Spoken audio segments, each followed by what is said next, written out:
This podcast is brought to you by Free Buddhist Audio, the Dharma for your life. Our work is funded entirely by donations from our generous listeners. If you would like to help us keep this free, make a contribution at freebuddhistaudio.com/donate. Thank you, and happy listening. And I must say that I am very happy to be here on this occasion, this weekend.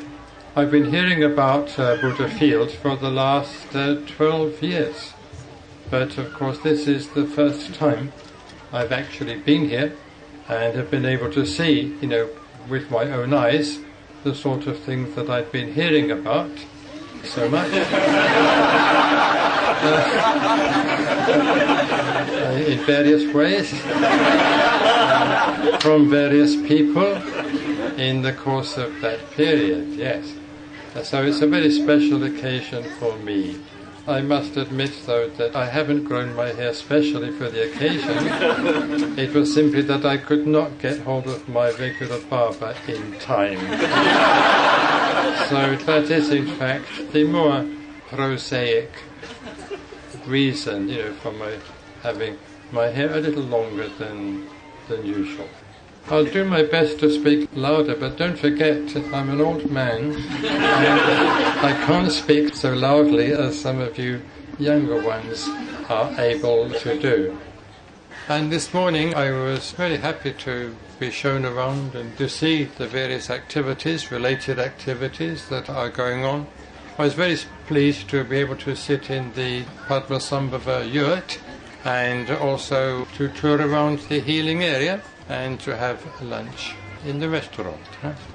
When I was thinking about this and thinking that I'd be giving a talk, I was told that I'd be giving the talk in the Dharma Parlour tent. So when I heard the word Dharma Parlour, I thought that it meant Dharma Parlour. That is to say P-A-L-A, Parlour meaning protector. So I thought, that's very appropriate, the protector of the Dharma. But then I subsequently, that it's not that at all. It's not Dharma Parlour, it's Dharma Parlour. P-A-L-O-U-R. And that, of course, parlour is a good old-fashioned English word. We don't often use it nowadays. Sometimes we speak, of course, of the mayor's parlour, the mayor's office, or surgery even. And also I remember that when I was a child, there was a little nursery rhyme that we learned which went like this. Will you walk into my parlour? Said the spider to the fly. So here I am in your parlour.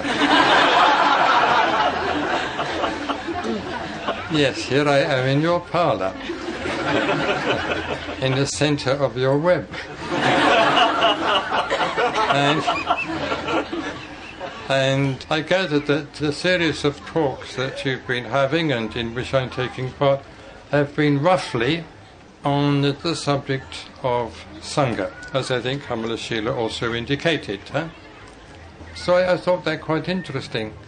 Here we are in or on Buddhafield, in the Dharma Parlour tent, and here we all are, myself and others, talking about Sangha. So you've got Buddha, Dharma, Sangha. That was very neat on the part of the organisers, I'm sure. So Buddha, Dharma and Sangha. A few words about Dharma. Often people ask, well, what do we mean by the Dharma? What do we mean by Buddhism? What is it? What does it stand for? What are its teachings? And the Buddha himself, in more than one passage in the Pali scriptures, has gone a little into this. The Buddha often speaks in terms of what he calls the Dhamma Vinaya. Dhamma meaning, so to speak, the more theoretical, the more principial aspect of his teaching, and Vinaya meaning not just the monastic code, but the whole of the more practical side of his teaching. So Dhamma Vinaya. So on one occasion the Buddha was addressing his disciples and he wanted to explain just what his Dharma Vinaya was like. So he didn't give any abstract theoretical explanation. He used an image, and the image was that of the ocean. My Dhamma Vinaya, he said, is like the great ocean. And he went into the comparison in some details. He said, for instance, that just as the land slopes down gradually, little by little, into the great ocean, into its depths, in the same way, he said, in my teaching there is no sudden penetration. You go step by step, little by little. And this is an emphasis that we find throughout the Buddha's teaching, that there is a series of steps, as is indicated, for instance, by the Noble Eightfold Path. There are 8 steps, there are 8 stages, by means of which you penetrate gradually into the depths of the Buddha's teaching. In the same way, the Buddha said, in the great ocean there are many treasures. There are treasures of gold and treasures of silver, all sorts of jewels, all sorts of wonderful and beautiful things. And he said, in the same way, in my Dhamma Vinaya, there are all sorts of treasures. And he mentioned the teaching about the Four Noble Truths, the teaching about the Noble Eightfold Path, the teaching about meditation, the teaching about ethics, the teaching about wisdom, the teaching about compassion. In the Buddha's teaching, in his Dhamma Vinaya, there are all these treasures, as it were, these jewels. And it's not without significance that we call the Buddha, Dharma and Sangha themselves the 3 jewels, the 3 most precious things. And they are so called because of their great, their inestimable spiritual value. Nowadays, of course, the teachings of the Buddha have become comparatively well known in the West. They're easily available. We can read all about the Theravada, all about Zen, all about Dzogchen, and the rest. It's all available. There are so many books. And in fact, there are so many sources of information nowadays that sometimes we don't realize the great value of what we have. And perhaps we go looking for something else, something additional. So, in the Buddha's Dhamma Vinaya, there are all these jewels. And then again the Buddha said, from whatever part of the great ocean you take water, it all has the taste of salt. In the same way, whatever aspect of my teaching you encounter, it all leads to liberation. It leads to freedom. It leads to mukti, vimutti. If it doesn't have that taste, it isn't my teaching. If the Buddha's teaching doesn't make you free, it isn't really the Buddha's teaching.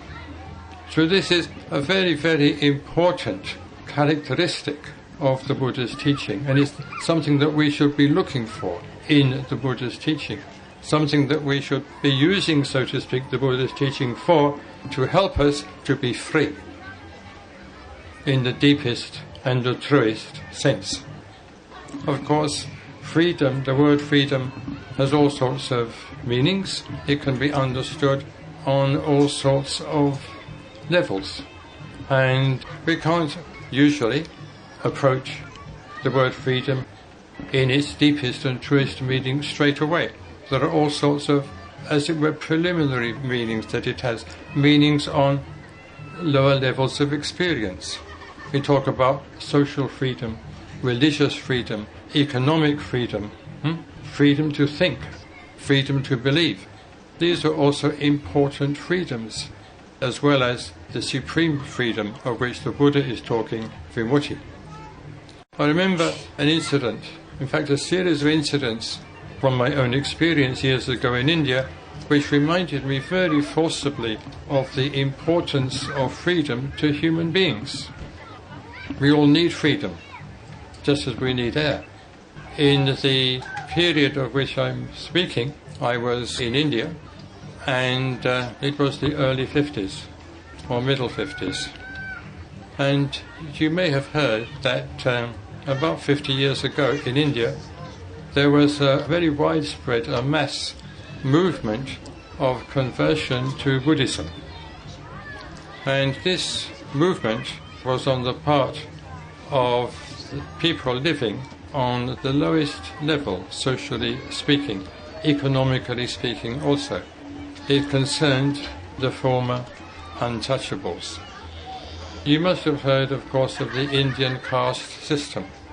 It's a very rigid system, and to a great extent it still exists. And in this system there are high caste people and there are low caste people.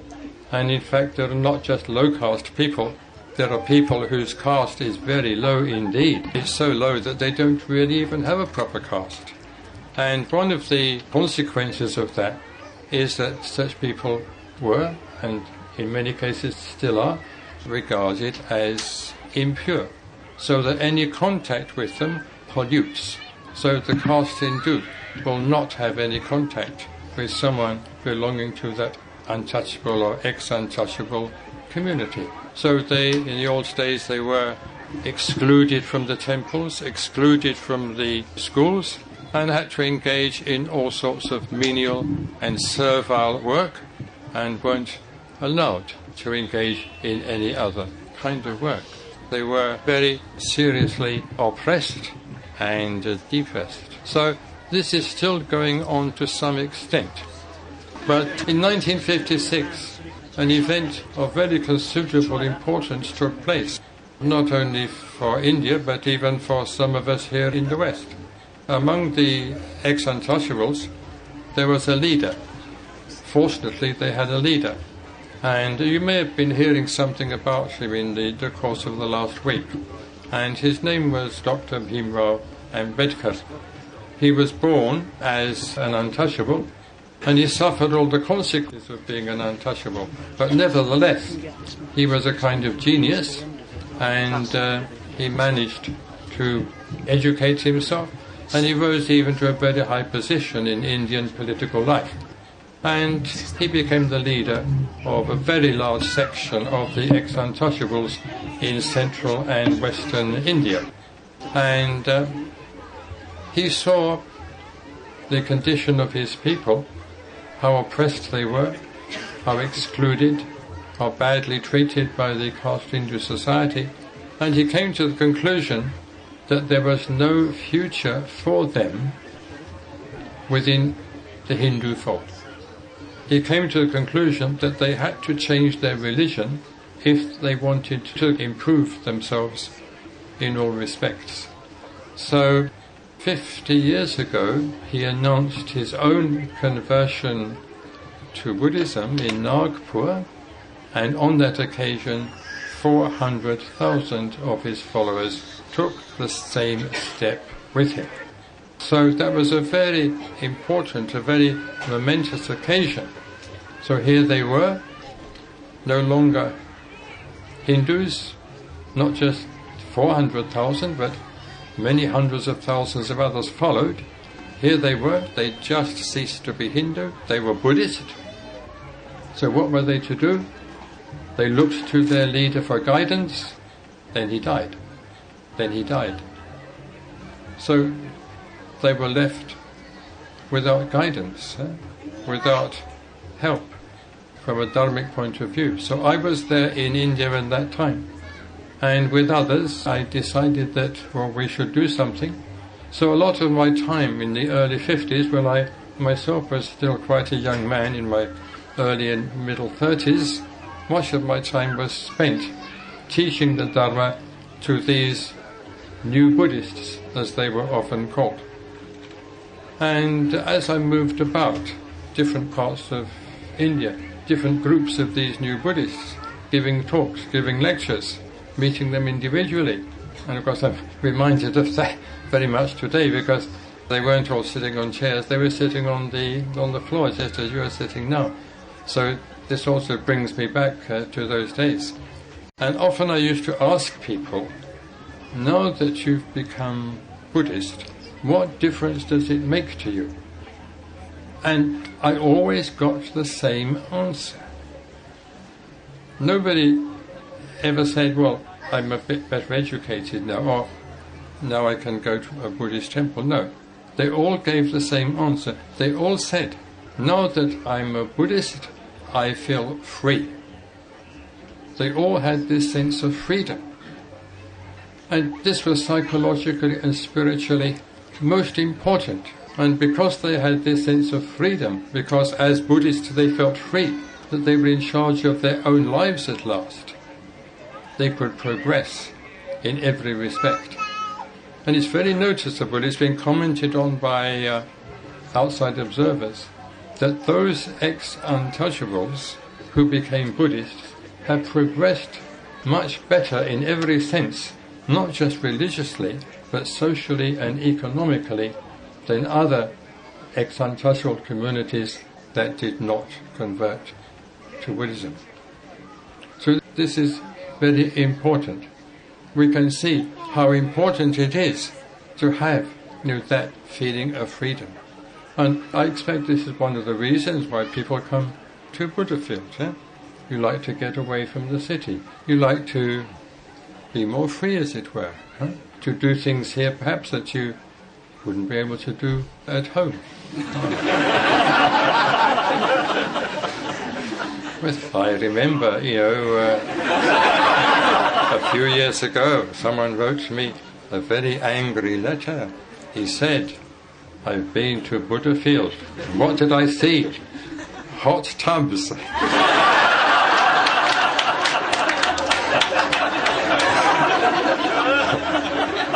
There are no hot tubs in London, no hot tubs in Birmingham. But 2 years later, I had another letter from him. He said, "I've been to Buddhafield again, and I enjoyed a hot tub." He said, and with me in the hot tub, there was a beautiful darkini. So people feel more free. They feel more free and able to, as it were, breathe, able to run around, to get away from the usual rut, the usual routine. And especially, of course, it's good for the children. A problem I was hearing discussed on the radio recently was that children aren't any longer allowed out to play in the street. It's too dangerous.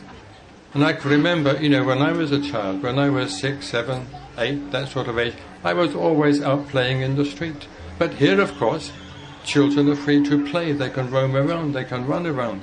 And I know that Buddhafield has got a very good reputation with parents on account of its being, such a safe place for children. And that's a really great, testimony to the people who have been organising and running Buddhafield all these years. The fact that it has this good reputation among parents, it's one of its many virtues. So yes, freedom is very important. But there's an opposite to freedom, of course, and that is bondage, is restriction, it's imprisonment even. And sometimes it feels to us these days as though, we're living in a prison all the time. There are so many restrictions, there are so many prohibitions, so many things we can't do, so many places we can't go to, so many limitations and restrictions of every kind. And it has been said that human life itself can be compared, to a prison. It's limited. There's so many things outside, so many things beyond. But here we are, as it were, in a prison. Some of us, of course, are quite happy in the prison. Perhaps don't even realize it's a prison. Sometimes, people just try to make the prison a bit more comfortable, rather than trying to escape from the prison. And sometimes, of course, they write things on the wall of the prison, perhaps maybe rude things on the wall, just to show their defiance. But it's not a real defiance, because they remain in the prison. And of course, in this connection, one remembers that famous simile of Plato, the cave. The cave and the prisoners in the cave. Somewhere in his book, The Republic, Plato describes the cave. It's a deep, dark cave, and people are in that cave, and they sit facing the rear wall, and behind them there is a light and there are movements, and they see the shadows of things projected onto the wall in front of them. And that's all they see. They see the shadows of things. They don't see the realities of things. And according to Plato, they can't turn around and look behind them and see what is there because they're tied, they're bound, they're shackled. So all that they can see are these shadows dancing on the wall in front of them. They can't see the objects themselves, the shapes themselves. They can't see the light. They can only see the reflections. So in this way, Plato gives us a very vivid sense of our own, as it were, existential situation of being imprisoned and limited and bound and fettered. And we find this idea taken up in the Buddha's teaching. The Buddha has quite a lot to say about fetters, because fetters are just the opposite of freedom, the opposite of vimutti. And the Buddha has a word for fetters, a very significant word in Pali and Sanskrit, and it is sangyojana, roughly translatable as fetter or bond. And there's quite a number of these. And I want to say just a few words about the first of them that we encounter and that we have to break if we want to make any progress at all on the spiritual path. The first one that the Buddha speaks about is what he calls Sakhaya Drishti. Now this isn't easy to understand. We have to interpret rather than translate. Literally it may be rendered as something like fixed personality view. It's the sort of fixed view we have that we are this or that we are that. We identify ourselves as being this or being that. For instance, we think that, well, I'm French or I'm Indian, and we identify very strongly with that. That is us. But of course it isn't just as simple as that. There are other identities that we have. We have an identity perhaps as a parent. We have an identity perhaps as an artist. So we think, well, this is me. And because we think that, well, this is me, we tend to hold on to it. We tend to stick fast to it. And it tends to limit us. So this is fixed self-view. And because we have this sort of fixed view of ourselves, it's sometimes very difficult to change. Because the fixed view militates against the possibility of change. So we have to think of ourselves as being able to change. We have to have, as it were, one might say, a creative attitude towards ourselves. That we have to have the belief that we can create or recreate ourselves as we wish, remake ourselves. A little while ago I came across an interesting book with the interesting title, The Man-Made Man. Has anyone come across this? The Man-Made Man. So what is the man-made man? The man-made man is the transsexual.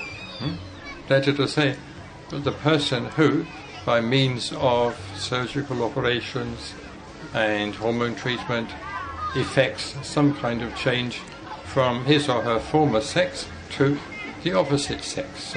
So the man-made man. I was especially interested in this book because many years ago when I was in Kalimpong, someone who had undergone this sort of change, in his case from female to male, actually came to stay with me at my vihara in Kalimpong. And this was the first time that I'd come across this particular phenomenon, which nowadays I gather is not uncommon by any means. In fact, I believe we have a few transsexuals in the FWO itself, which just goes to show, of course, our Catholicity, one might say. So I remember having a number of conversations with this particular person and trying to find out what it was that had made her want to be a him. So I came to the conclusion that, yes, this was a rather, in a way, perhaps unnatural way of bringing about change. It seemed rather forcible, it seemed external. I felt that it was not so much the body that had to be worked on and changed, it's the mind, it's the consciousness. And of course, we change our mind, we change our consciousness in all sorts of ways. And one of the principal ways, of course, is meditation. Through meditation, we can transform, we can transmute our ordinary, everyday consciousness into something higher, into something more sublime. So this is the first fetter that has to be broken. The idea that, well, we are what we are, and that's what we are, and that's what we're going to stay as.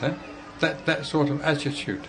But even if sometimes we think or say that we want to change, we want to develop, deep down there is very, very strong resistance. Radical change, radical transformation is not nearly so easy to effect as many people think. So once you decide really to change, radically change, you have a battle on your hands. And that is what the spiritual life, in a way, from the Buddhist point of view, is all about. This radical change, this radical transformation, this transformation of consciousness and will itself. Well, that's only the first of the fetters, but there are others. There are others, and well, I already mentioned two more. That's quite enough, probably, for the time being.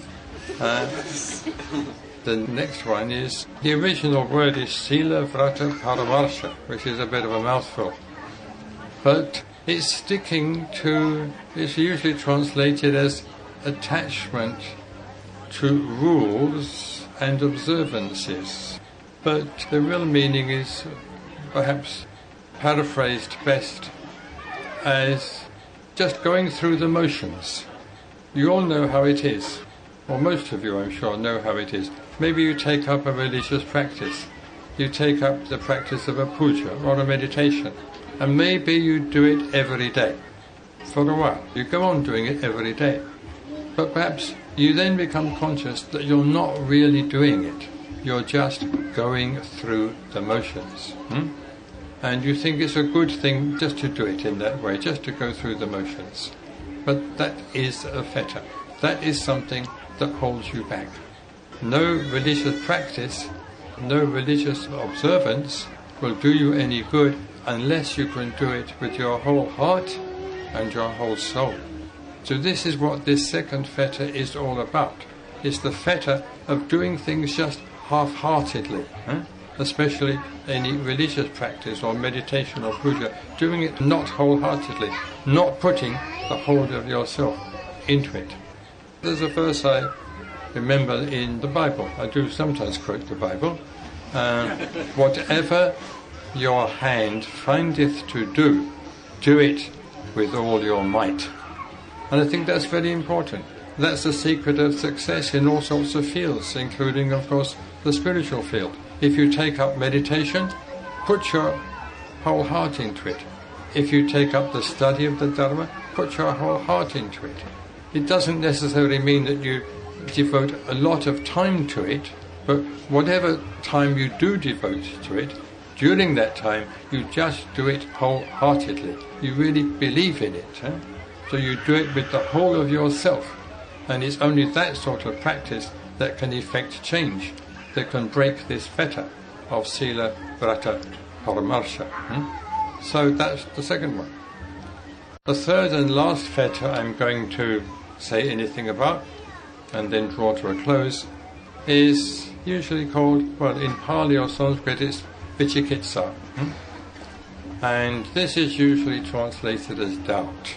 But it's much more than doubt. It's a sort of skeptical doubt. That's one of the translations. Skeptical doubt. You don't just doubt. You don't really want in your heart of hearts to find out the truth of that particular matter. You're resistant. And you put forward all sorts of excuses.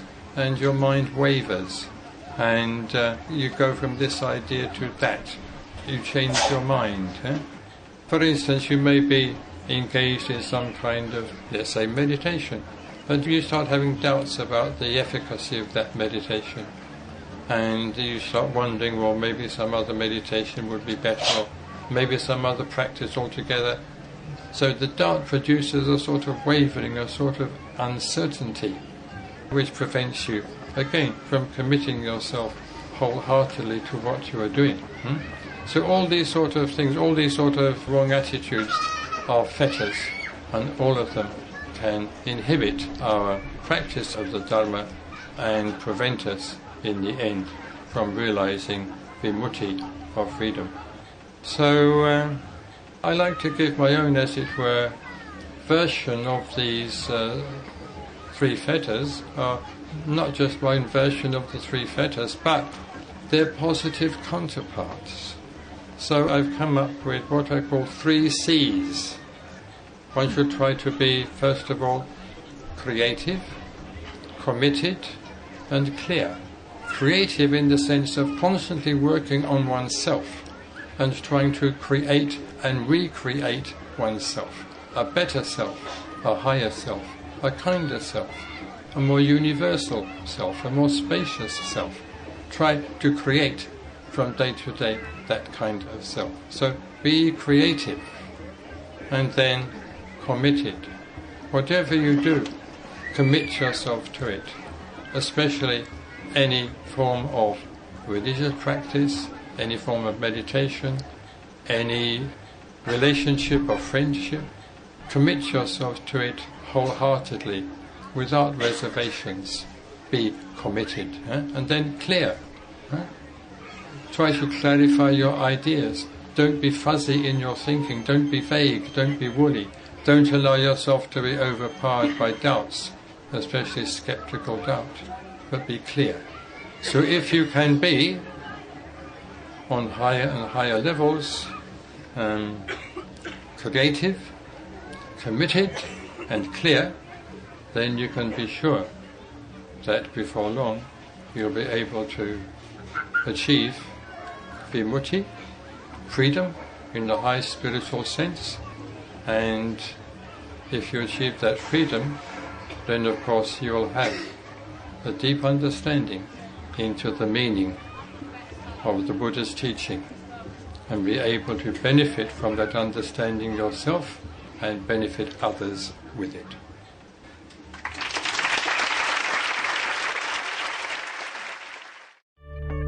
We hope you enjoyed this week's podcast. Please help us keep this free. Make a contribution at freebuddhistaudio.com/donate. And thank you.